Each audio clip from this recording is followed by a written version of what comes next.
Our love affair for the latest and greatest in technological goods is creating the fastest growing waste phenomenon experienced by the globe, electronic waste, commonly known as e-waste.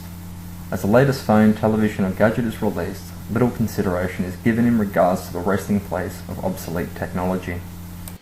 In 1996, 2 million households had access to a computer, worked out to be about 31% of Australia's population. 2007, of the 8.5 million households, 6.7 had access to a computer. Between 2007 to 2008, 15.7 million computers were retired. Of this, only 1.5 million computers were recycled, leaving the rest, unfortunately, to end up in landfill.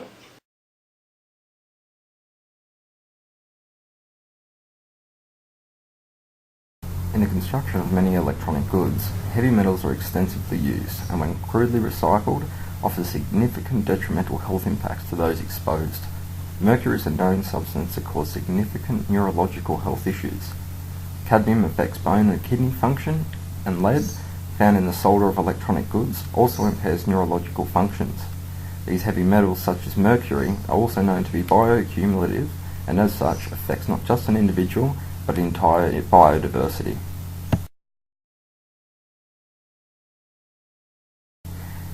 %80 of global e-waste enters Asia. Of that 80%, 90% goes to China at a rate of 4,000 metric tonnes per hour.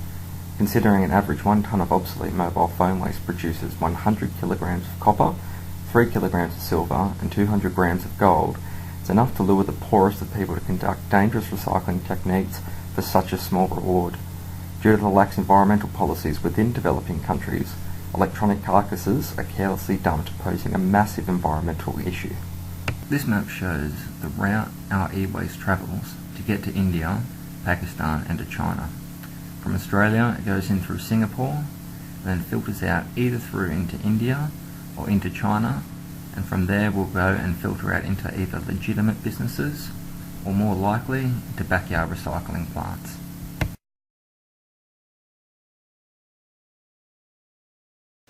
To get an understanding of what happens with our e-waste at a local level, I visited Kincumber Dumping Depot located on the central coast of New South Wales.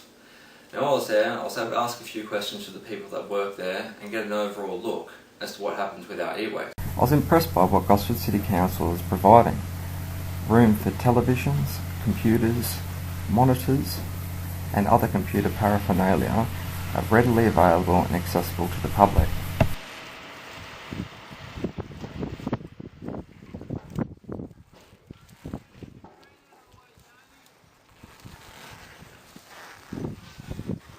Whilst people try and do the right thing and place their e-waste in the designated areas, upon inspection of the general waste area, I stumbled upon a few electronic items discarded thoughtlessly into the pile.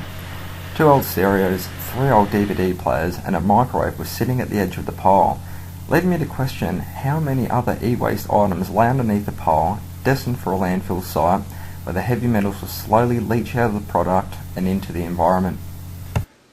Now the people at Kincumber Tip couldn't exactly tell me where the final product of that e-waste ended up, but just to give a bit of an idea of the profit potential offered by e-waste, remember when I said that 1 tonne of obsolete technology offers about 200 grams of gold? This equates to about 7 ounces of gold. Now like current prices are $1,392 per ounce of gold, which gives a grand total of $9,744.70. Pretty big profit. There's also 3 kilos of silver at $2,320.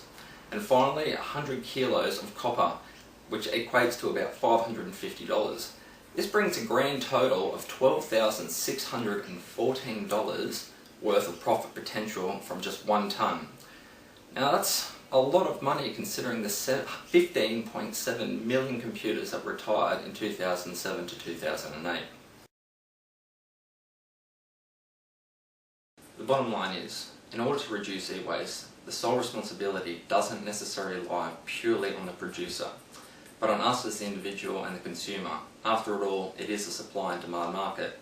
So next time you want to go out and replace your phone, assess, is it really necessary? When you go to dispose of your TV, ensure that it's not going into landfill, but into appropriate recycling bins that aren't sent off to developing nations for processing.